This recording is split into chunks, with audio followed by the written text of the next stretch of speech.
Hello and welcome to Indus News live from Islamabad. I'm Meher Sher and these are the headlines.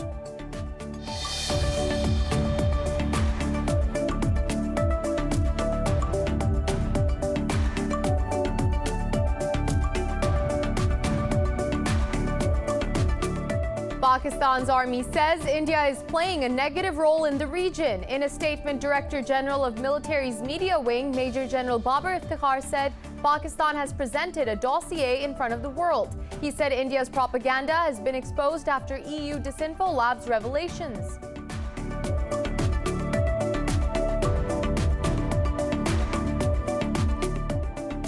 In Myanmar, thousands of protesters have marched for a third straight day in cities across Myanmar demonstrating against last week's military coup.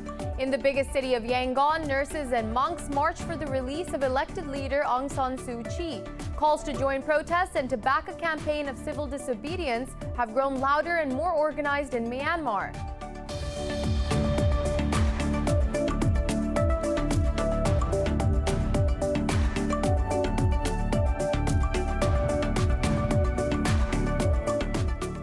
The Saudi-led military coalition in Yemen says it has intercepted and destroyed another Houthi drone targeting Saudi Arabia. It was the fifth drone downed in the last 2 days. This comes days after the U.S. ended its support for the military offensive in Yemen.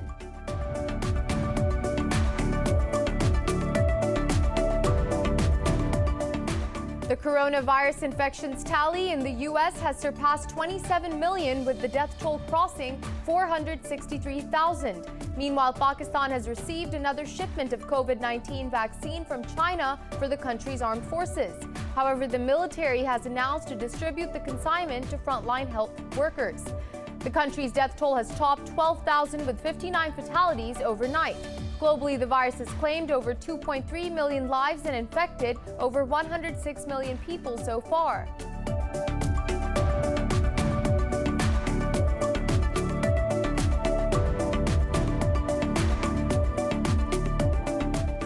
And in cricket, Pakistan beat South Africa by 95 runs to clinch the two-match Test series 2-0.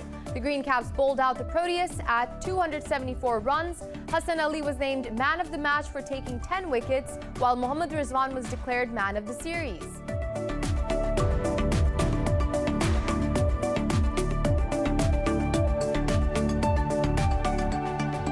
Well, those were the headlines. More news in detail after a short break. Stay with us.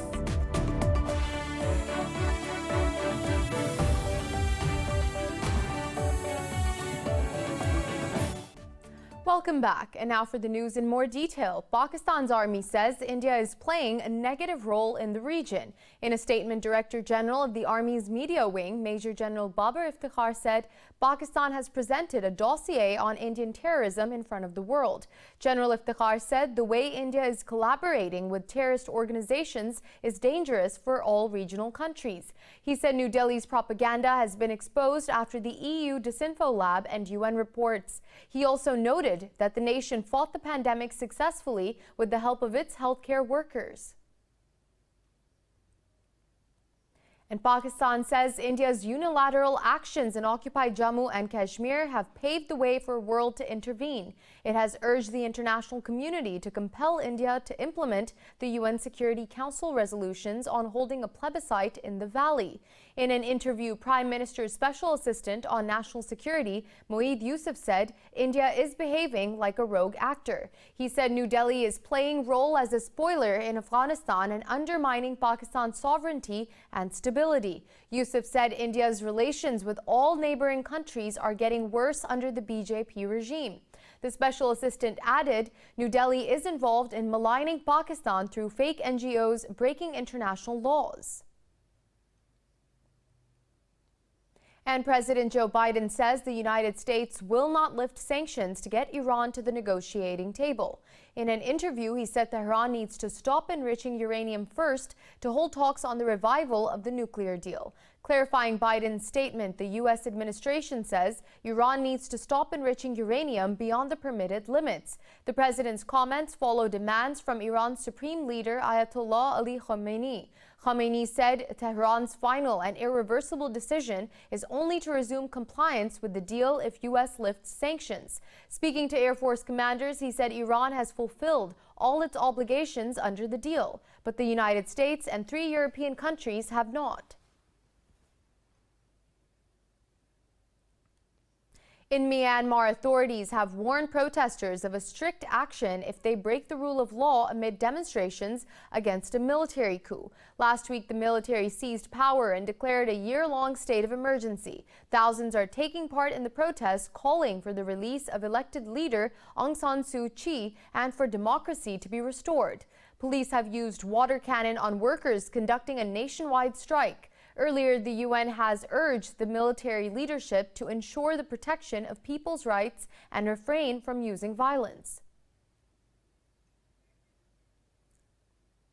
Now, Haiti's Prime Minister Joseph Jout says his government has foiled a coup bid. The coup attempt came after leading opposition figures announced a plan to replace President Jovenel Moïse with a new head of state.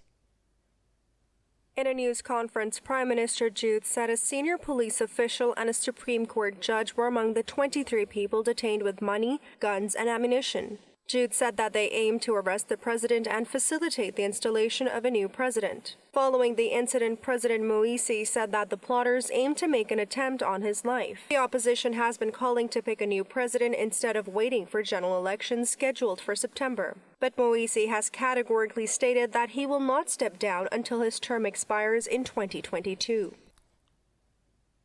China's top diplomat in the U.S. has accused Washington of blocking the free flow of technology and information. The envoy said increased U.S. involvement anywhere in the world has brought greater instability. In an interview, Ambassador Sui Tiankai said China was open to all American companies. He said it was unfortunate that technology and information had become politicized between the two countries. He added that Beijing is a firm supporter of multilateral institutions, while Washington was the real source of trouble. He also slammed the U.S. for inconsistency on the Paris Accord and urged Washington to join Beijing on climate action. Now, Pakistan has received another shipment of COVID-19 vaccines from China for the country's armed forces. This makes Pakistan's army the first foreign military to receive vaccine assistance from the China's People's Liberation Army. In a statement, the military's media wing said the jabs will be directed towards the national immunization drive. It said the decision was in line with the traditional spirit of Pakistan armed forces that the nation always comes first. Meanwhile, Pakistan's death toll from the coronavirus has topped 12,000 with 59 fatalities recorded overnight. Meanwhile, the coronavirus infections tally in the U.S. has surpassed 27 million, with the death toll crossing 463,000. Globally, the virus has claimed over 2.3 million lives and infected over 106 million people so far. More on the pandemic in this report. The little bit progress that world achieves against the COVID-19 pandemic gets thwarted by new hurdles. South Africa says it is suspending AstraZeneca's vaccine after data showed it gave minimal protection against country's dominant coronavirus variant. Scientists say the strain accounts for 90% of new COVID cases in South Africa. In Brazil's Amazonian city of Manaus, indigenous groups get mass COVID-19 tests as cases soar in the region. Meanwhile, United States President Joe Biden says it will be difficult to reach herd immunity, defined as at least 75% of the population vaccinated by the end of the summer. Centers for Disease Control and Prevention said the United States has administered over 41 million doses of COVID-19 vaccines. However, top health expert Dr. Anthony Fauci says currently the vaccine demand is greater than the supply in the country. Well, it's just that. The demand clearly outstrips the supply right now. If you look at the escalation of availability of doses purely on the ability and the capability of manufacturing that, it's going to escalate and will continue to escalate as we go from February to March to April and beyond. In Europe, more than 12 million people in the United Kingdom have received first dose of coronavirus vaccine as well, while the Netherlands has closed all COVID-19 test and vaccination sites after the authorities declared a rare code red warning over devastating snow blizzard. Greek Prime Minister is facing mounting anger over claims that he violated SOPs the very day health restrictions were tightened. Meanwhile, Australian cities of Sydney and Melbourne are on high alert over new COVID-19 cases.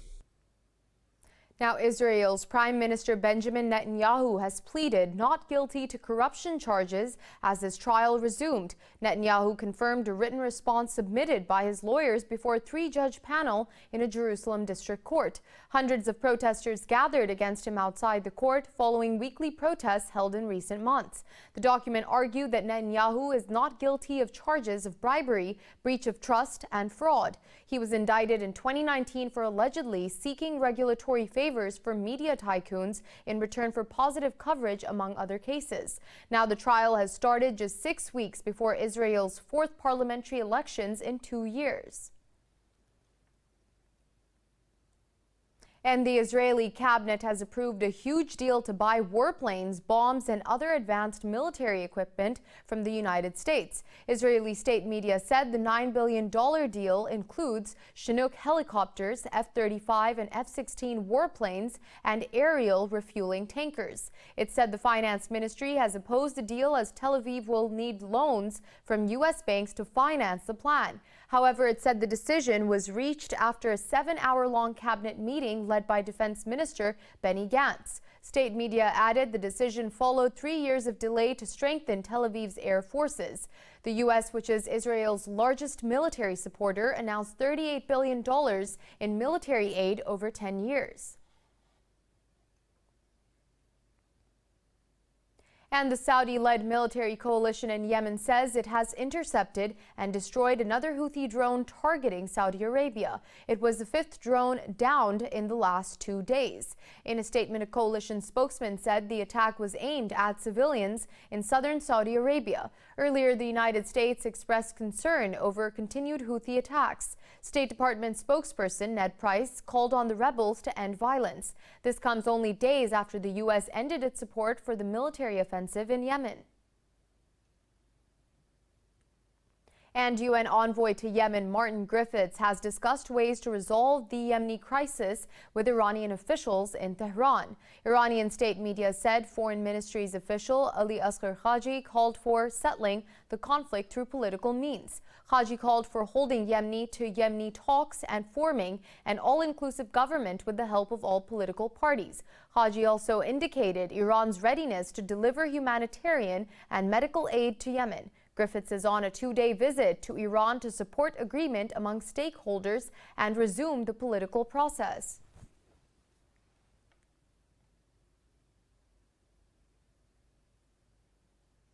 Moving on, in the United States, Republican senators have backed former President Donald Trump, calling his impeachment trial a waste of time. This precedes Trump's impeachment trial on charges of incitement of insurrection in the Senate on Tuesday. The GOP senators argued that Trump's fiery speech before the Capitol Hill riots does not make him responsible for the violence. They termed the trial unconstitutional and a farce, saying it will divide the country. The Republican lawmakers said they believe the former president should and will be acquitted. Pakistan has sent search and rescue teams to locate the missing climbers on K2 for the 3rd straight day. Pakistan's Mohammad Ali Satbara, along with John Snorri from Iceland and JP Moore from Chile, went missing while descending K2. Pakistan military's media wing says Army would not leave any stone unturned in the search operation. DGISPR Major General Babar Iftikhar said Ali Satbara is a national hero. Yesterday, speaking to the media after reaching Skardu from the base camp, Sajid Ali Satbara said a rescue operation is only possible to search for the bodies. He confirmed the climbers scaled the peak on Friday and came across an accident while descending. He was part of the search operation, which failed to locate the climbers for a 2nd day on Sunday. We'll return with more stories after a short break. Stay with us.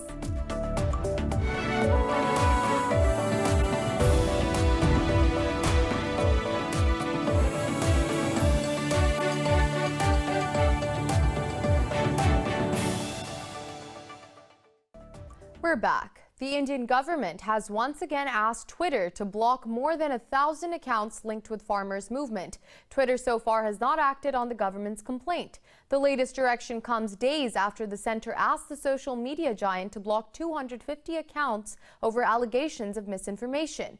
Meanwhile, thousands of people attended a Grand Village Council meeting in Haryana state as part of the protest against farm laws. Farmers fear the laws will leave them at the mercy of big corporate buyers. Tens of thousands of farmers have been braving New Delhi's winter for months on national highways, while over 175 people lost their lives during the protest. In northern India, at least 18 people are dead and 200 missing after a piece of a Himalayan glacier fell into a river and triggered a huge flood. The floodwaters burst open a dam and a deluge of water poured through a valley in the state of Uttarakhand. Officials say most of the missing are believed to be workers from 2 hydropower plants in the area.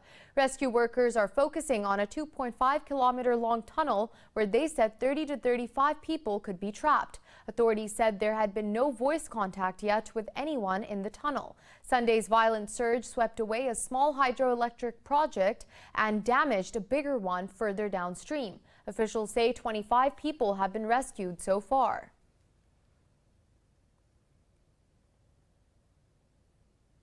Moving on, the European Union says Russia has rejected an opportunity for constructive talks with the bloc. EU's top diplomat Joseph Borrell says Europe must draw the consequences, including the possibility of new sanctions. In a blog, Borrell said the bloc's foreign ministers will decide the next steps. Responding, a Russian foreign ministry representative said the EU policy chief's remarks contradicted what he said in Moscow. Borrell had said although EU-Russian relations are far from satisfactory, diplomatic channels should remain open. He engaged in the first major diplomatic talks with Russia in 4 years after the alleged poisoning and arrest of Kremlin critic Alexei Navalny. And Ecuadorians are headed for a runoff presidential election following Sunday's vote. Leftist economist Andres Arauz drew the most votes, but not enough to secure an outright victory. The National Electoral Council says a quick count shows Arauz with 31.5% of the vote. Indigenous environmental activist Yaku Perez has 20.04%, and conservative banker Guillermo Lasso won 19.97%. It is still too close to call whether Arauz will face Perez or Lasso in the second round. But his win moves the nation a step closer to socialism following years of austerity measures made more painful by the pandemic. Now, since the COVID-19 outbreak, different methods have been used to counter the symptoms of the disease. The latest comes from Bolivia's El Alto, where indigenous residents are using herbal medicine to ward off the virus. This report has more.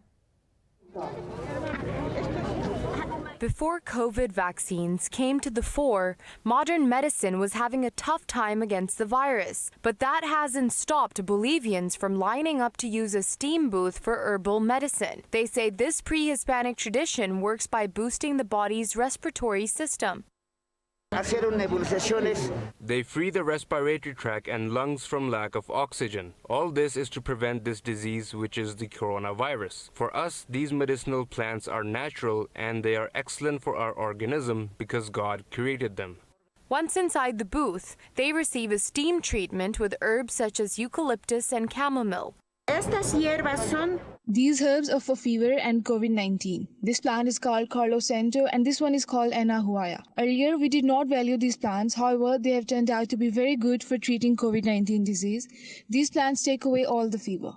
The second wave of COVID-19 has battered Bolivia's ailing healthcare system. With many hospitals pushed to the brink of collapse, pre-Hispanic traditions might be the only option for few. This year's Spring Festival Gala of China Media Group boasts a record number of dance programs which will incorporate new technologies. More in this report.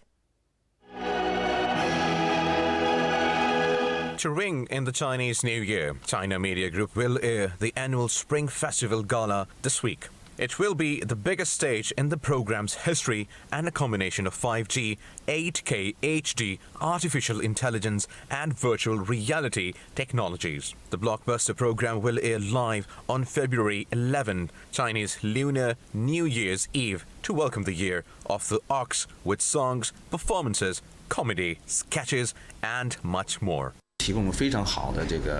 This year's stage provides us with very good performance conditions. It is the widest one in the history of the Spring Festival Gala and also the most beautiful. It is 30 meters wide. Such a large stage can usually only be seen in stadiums. Following tradition, the gala will highlight some of the most important events from the past year. We are striving for an emotional expression this year. For example, with works on poverty alleviation, welcoming the centenary of the founding of the Communist Party of China and battling the COVID-19 pandemic, as well as song programs, we hope to touch audience members' hearts, bring them warmth, or make them think. On New Year's Eve, more than 600 media outlets from over 170 countries and regions will broadcast and report the show. The gala, also known as Chanwen in Chinese, has been broadcast live annually since 1983. It is the most important cultural symbol of the Chinese Lunar New Year and the most watched television program in the world.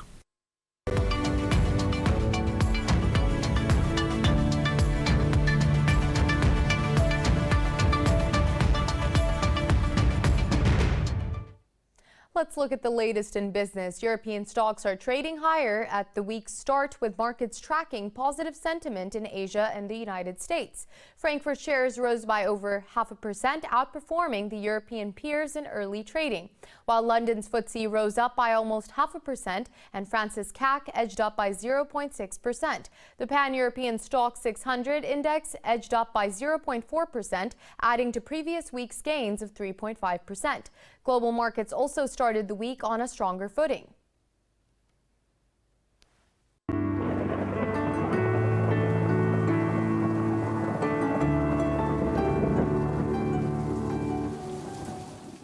And now it's time to take a look at the latest weather updates from around the world.